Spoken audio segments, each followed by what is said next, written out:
Good afternoon, Fantasy Bay. This is Mike Williams, your host here, and I'm going to be doing a quick rundown of the Texans versus Saints Week 1 preview. So here we go.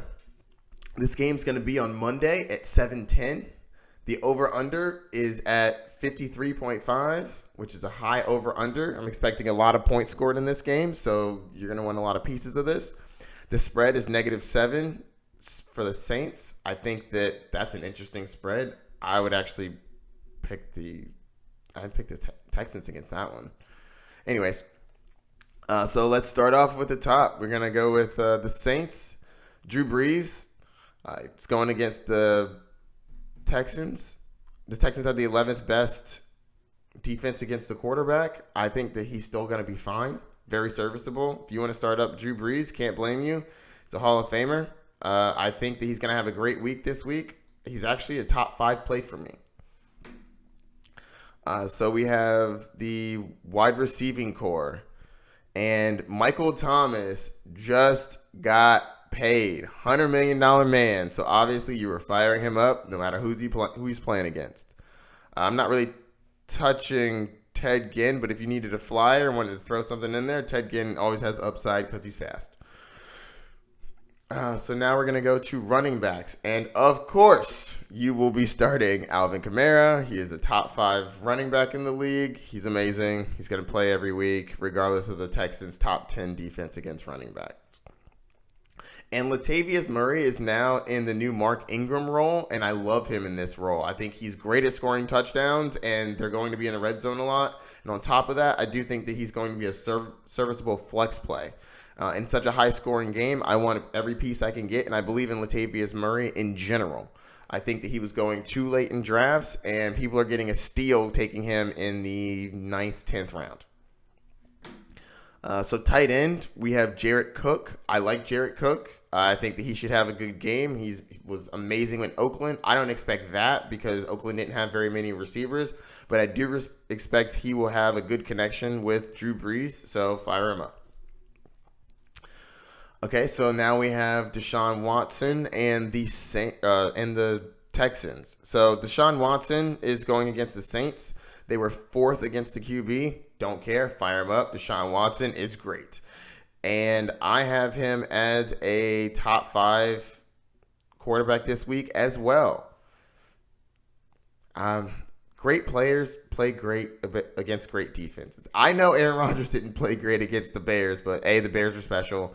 And B, Aaron Rodgers doesn't run like Deshaun Watson. So even if the throwing is a problem with him in this game, he's going to be able to run the ball, and it's going to be just fine. All right, so now we're going to go with the Texans. We have DeAndre Hopkins, who has, in my opinion, the best hands in the NFL. The man did not drop a ball last year. I don't think you heard me. He did not drop a single ball last year. Anything that was catchable in his range, caught it. He caught a ball on his thigh as he was falling to the ground. Now the play didn't count, but it counted in my heart. That was one of the best catches I've ever seen. It's no Odell throwing his arm back catch, but it was amazing. So fire up your DeAndre Hopkins always. So you got Will Fuller. When Will Fuller's healthy, he's like an upgrade to Deshaun Jackson. He is fast as hell, and he has a great connection with Deshaun Watson, so fire him up. I can't believe the Texans just got Kenny Stills. That was a really underrated play. I love him in this offense. I think that having 2 receivers that are that fast that can take the top off is really, really going to be good for this offense, and I believe in them.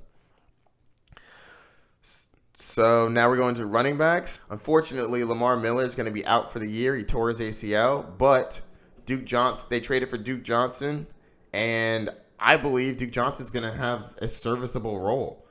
The Saints allow the fewest rushing yards last year, but I think that Duke Johnson catches a lot of balls out of the backfield.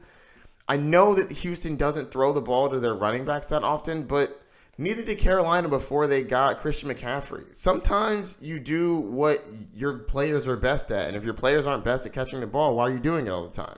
But now that you have Duke Johnson, I'm assuming there's going to be some dump offs whenever Deshaun Watson is like, oh my God, I'm getting rushed left and right. Dump off. It just seems like a good play. I think Carlos Hyde is a stash for me. If you have an extra bench spot and you have somebody in there that's not going to play at all and they have no upside, the end of your bench should be all upside players. People that after week 1 can show you that they're going to be valuable. And I think Carlos Hyde fits that definition pretty well. Because everybody's saying that everybody's saying that Carlos Hyde is washed. Carlos Hyde isn't good anymore. Well, obviously the coaches don't think that because they keep putting him on rosters. So we don't know what the coaches think. And if they see something in him that we don't see, they're going to play him. So I think if you grab him now and he plays well, you'll be happy you did. And I'm not touching the tight end. So that's the weekly preview. Thank you for coming in and checking it out. Check out my other videos. And I'll see you later. Peace, Fantasy Bay.